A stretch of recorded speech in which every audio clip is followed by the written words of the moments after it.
All right, next week we will elect the people who will lead our state for the next several years. In the future, Ohio Supreme Court will decide what the state looks like when it comes to district maps. But there are three other positions that could make or break what kind of maps are put forward. State House reporter Morgan Trout shares how the makeup of the Ohio Redistricting Commission could be altered.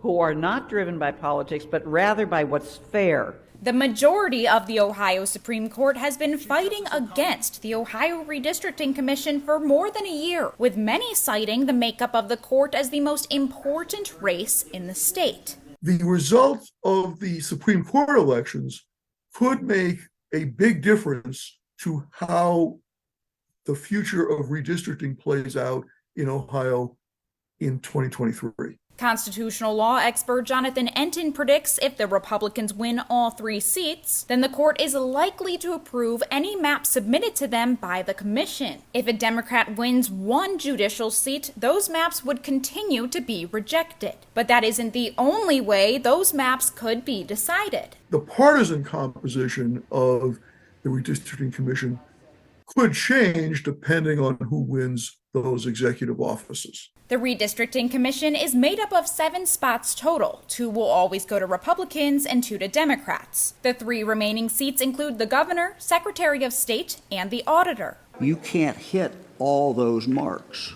Each of the incumbents, all Republicans, supported their maps. The both legislative and congressional sets that were struck down 7 times this year as unconstitutional and gerrymandered by the majority of the Supreme Court. Redistricting Commission refused to pass fair maps. The 3 challengers have already vowed to stop gerrymandering. Enton says that although there is a slim chance the Democrats will end up winning 2 of those seats to gain a majority, it's something disgruntled voters should think about when they hit the polls.